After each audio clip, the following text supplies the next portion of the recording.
ពេលដែលអូនរកឃើញសពអូនមកខ្លួនឯងពេលហ្នឹងសភាពគាត់បែបម៉េចដែរសភាពគាត់មានជាប់ពេញខ្លួនហើយនឹងមានកសែងឬមួយក៏អាវរុំកអញ្ចឹងសពគាត់មានកអាវជាប់ខ្លួនទេអត់មានខោអាវជាប់ខ្លួនចាពាក់កសែងក៏ពាក់អាវដៃឆ្កឹះហើយកសែងគ្រប់ក្រៅទៅយកមួយបកើអូនបានគាត់រយៈពេលប៉ុន្មានថ្ងៃអូនទៅតែបាត់ចំណេញមកពី10យប់ចេញទៅមកពី10យប់ទៅប្រាប់អីអូនអត់ប្រាប់ផងអីនៅក្នុងគ្រួសារអីអត់ទេហើយចេញពីយ៉ាងគាត់មានយកអីមកតាមហ្នឹងអត់ទេមិនឃើញយកកសែងមួយអាកសែងអត់ពាន់នេះយើងនេះមិនខ្ញុំបានចាប់លើកមើលតែកសែងកូនថានៅរុំកូនតែអត់ចូលទូរស័ព្ទតែអត់ចូលហ្មងជិះគាត់ប្រើប្រាស់ទូរស័ព្ទមានទូរស័ព្ទមួយទៅក៏មកខ្សែឥឡូវពេលដល់ឃើញនេះមានទីខ្សែកអត់ឃើញផងឃើញតែអានឹងហិតចោលសពមួយនេះសាក់នេះគាត់មិនថាណូលខ្លួនហើយចាឃើញតែឃើញអាវវត្តកូនជិះយើងដល់តាក់តងទេដែរតែអត់ចូលខ្ញុំមិញហ្នឹងខ្ញុំតាមប្រែប្រាប់គាត់រៀបលោកគាត់អត់ចេះលក់ឆាំណាប៉ាគាត់ទៅប្រាប់ខ្ញុំមកប្រាប់គាត់ប៉ុន្តែខ្ញុំមិនគិតថាបងអូនខ្ញុំខំខ្ញុំប្រាប់ហ្នឹងខ្ញុំគិតថាមានរឿងអីផ្សេងខ្ញុំសង្ស័យថាជាករណីរំលោភសម្លាប់ចាឈ្មោះដែរឈ្មោះវុធីលីណាចាបានដែរអាយុ15ឆ្នាំកតាឃើញកូនខ្ញុំហ្នឹងនៅដេកនៅបន្ទប់ទឹកដឹងតអានោះដឹងតពីគ្រូតឯណានឹងកូនអ្នកណាចឹងគេដឹងតគេមកឃើញគេស្គាល់អ្នកស្គាល់កូនខ្ញុំមកគេទៅប្រាប់ខ្ញុំបាទមកដល់ឃើញតែអាវកាក់ជាប់ខ្លួនទេកូនស្រីជាកូនទី2ជប់រៀនឲ្យតែមើលកូនគេដល់ពេលខ្ញុំធ្វើខែហ្នឹងបោះតង់ឲ្យនៅទិញតាំងអាស័យដាក់ឲ្យនៅទៅនៅវាស្រែហ្នឹងក៏មកមើលឪពុកវិញទៅជប់មើលកូនគេទៅអ៊ំដឹងថាកន្លងមកគាត់ធ្លាប់តាក់ទងជាមួយអ្នកណាអត់ដែរដឹងផងអត់ដែរដឹងកូនតាក់ទងមួយណាដែរដឹងផងកូនមិនដែរទៅណាផងនៅក្នុងសាលាបឋមសិក្សាវត្តរស់មាននៅករណីប្រទះឃើញសពយុវតីម្នាក់អាយុទើបតែ15ឆ្នាំទេហើយសពរបស់គាត់គឺមានសភាពគឺនរកោកនិងមានកសែងរុំកន្លែងកនិងសល់តែអាកាក់ទេលោកគ្រូអ្នកគ្រូគាត់បានមកសាលាហើយគាត់បានមកបន្ទប់ទឹកបានឃើញសពក្មេងស្រីខាងលើហើយក៏បានរីកាប្រាប់ទៅសាច់ញាតិជនក្នុងក្រុមដើម្បីមកមើលផងដែរនឹងបានប្តឹងទៅកាន់សមាជិកឲ្យលោកជួយអន្តរាគមន៍ផងដែរពាក់ព័ន្ធទៅនឹងរឿងនេះយើងមិនទាន់ដឹងលម្អិតនៅឡើយទេថាជាករណីសម្លាប់ឬក៏រំលោភសម្លាប់យើងគួរប្រិមត្តទូរទស្សនិកជនជាទីមេត្រីដែលនិយមតាមដានទស្សនារាល់ការផ្សាយរបស់អង្គភាពសារព័ត៌មាន TV Facebook នៅព្រឹកថ្ងៃទី21ខែឧសភាឆ្នាំ2025នេះនៅក្នុងសាលាបឋមសិក្សាវត្តគ្រោះគឺមាននៅករណីប្រទះឃើញសព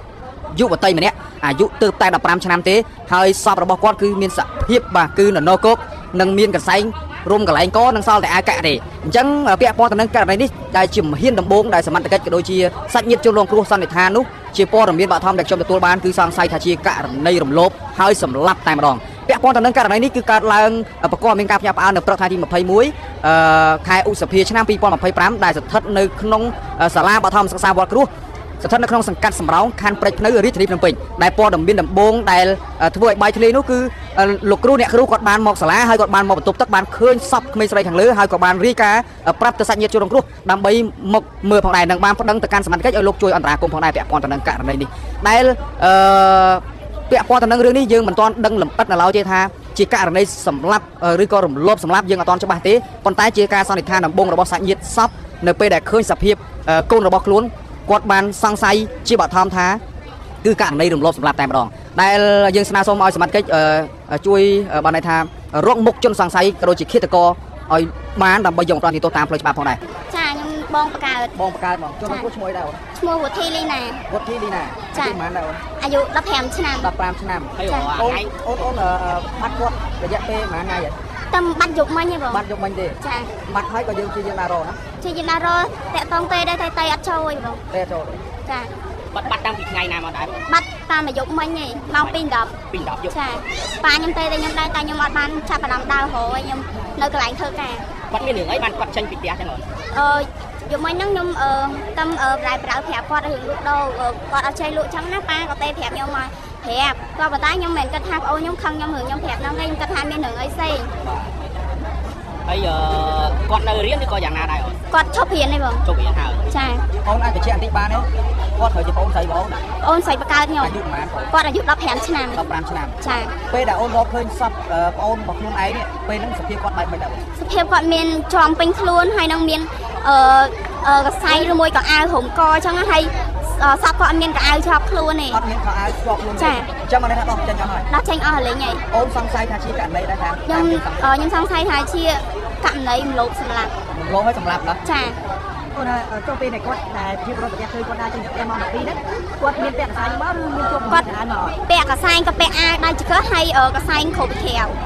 ក្មេងស្រីហ្នឹងត្រូវជាកូនអ៊ំហ៎ ទៅយកមួយបកើត មួយបកើត ចា អ៊ំបានគាត់រយៈពេលមួយថ្ងៃអ៊ំ អត់បាត់ទៅចាំបាត់ចាំមិញម៉ោង2 10យប់ បានចាំមិញ ចា មុនគាត់ចេញទៅម៉ោង2 10យប់គាត់មានប្រាប់អីអ៊ំនេះ អត់ប្រាប់ផង អត់ប្រាប់ទេ ចា អត់មានថាប្រាប់មកជួបនរណាអីទេ អត់ទេ ចាំគាត់មានបញ្ហាអីនៅក្នុងគ្រួសារអី អត់ទេអត់ទេ ទេ អត់ទេ ហើយស្រាប់តែម៉ោងស្មានហ្នឹងគាត់ចេញពីផ្ទះស្អាត ចាចេញពីផ្ទះទៅ ហើយចេញពីផ្ទះហ្នឹងគាត់មានយកអីមកតាមទេណា អត់ទេមិនឃើញយកកសែងមួយអាកសែងពណ៌កុហកអីពណ៌ដូចនេះមិនខ្ញុំបានចាប់ភ្លឹកមើលតែកសែងកូនថានៅរំកនោះ បាទអ៊ំបាទអត់មានអីទូរស័ព្ទអីតំណាក់តំណងទេពេល អត់ទេអត់ទេខ្ញុំទេអត់ចូលសោះទូរស័ព្ទទេអត់ចូលហ្មង អញ្ចឹងគាត់មានប្រើប្រាស់ទូរស័ព្ទដែរ មានទូរស័ព្ទមួយតែក៏មកខ្សែ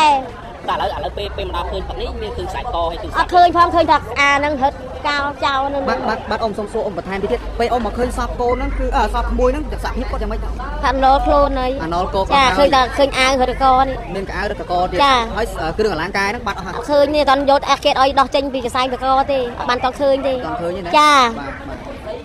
បាទ ឲ្យចាមកមានលុយ100ទៅជាក្មួយ ចុះឪពុកអីណាឪពុក អាពុកនោះអាពុក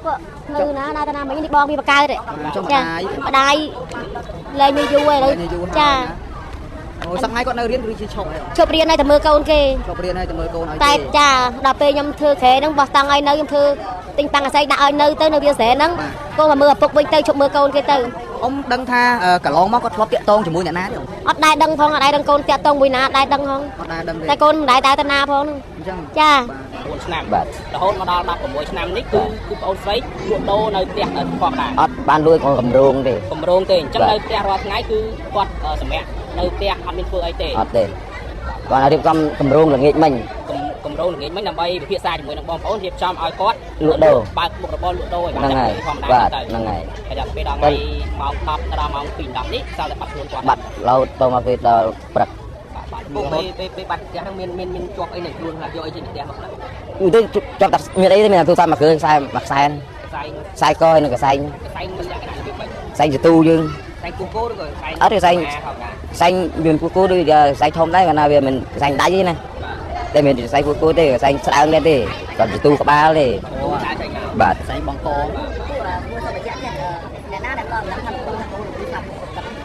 ញើចិត្តខាងចិត្តផ្ទះគាត់លងអបសាទទិញអីបាន គាត់ប្រាប់ថាមិនចេះលពូ គាត់ថាឃើញកូនខ្ញុំនឹងនៅដេកនៅបន្ទប់ទឹក បាទ ដឹងតអានឹងដឹងតពីគ្រូតឯណានឹងកូនអ្នកណាចឹងគេដឹងតគេមកឃើញគេស្គាល់អ្នកស្គាល់កូនខ្ញុំមកគេទៅប្រាប់ខ្ញុំ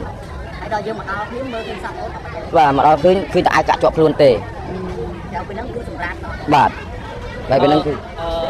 អូនស្រីជាកូនទីម៉ាណាលោក កូនទី2 កូនទី2អញ្ចឹងមានបងប្អូន12នាក់ទេ 4 4នាក់ បាទ អញ្ចឹងគាត់ជាកូនទី2 បាទនេះមួយអី អញ្ចឹងកូនដំបងកូនបងស្រីឬក៏បង បងស្រីទាំងពីរបងគេទាំងអស់ ទេអើបងលពូបាទ ខ្ញុំឲ្យបងដែលមកវិភាគនេះថាខ្ញុំក៏ក្រដែរជួយអាចរកចំណូលជួយអ្នកចំណូលជួយខ្លះបាន ពូអាចប្រកាសជាលេខទូរស័ព្ទបានទេលេខពូលេខបាន ខ្ញុំទូរស័ព្ទ លេខពូលេខបានដើម្បីបើសិនជាមានប្រិយមិត្តគេចង់ជួយពូប្រកា បាទ ស បាទខ្ញុំសួរកូននេះម្នាក់លេខខាងប៉ាលេខឲ្យលេខខាងគាត់ លេខទូរស័ព្ទគាត់លេខបានអូន លេខបោះបាន ណែលេខបានពេលលោមានគេចង់ជួយអីចឹងណាហើយលពូមានអ្វីសំណងពរទៅសមត្ថកិច្ចឲ្យលោកជួយបន្ថែម បងខាងណាគាត់បាត់លេខ បាច់គាត់អ៊ំឲ្យគាត់ប្រកាសមកអត់ 081 081បានទៀត 42 42បានទៀត 54 54 92 92ណាចឹងលេខរបស់លពូណា បាទលេខ ចឹ ត ងប្រិយមិត្តជនបើសិនជាចង់ជួយគាត់តាមសទ្ធាជ្រះថ្លាអាចជួយគាត់បានគឺតាមរយៈលេខទូរស័ព្ទរបស់លពូតតែម្ដងបាទប្រិយមិត្តបាទអរគុណពូអរគុណប្រិយមិត្តទស្សនិកជនដែលចំណាយពេលវេលាដ៏មានតម្លៃចូលទស្សនាដល់ការផ្សាយគណៈពេលនេះខ្ញុំបាទសំណាងសូមអរគុណសូម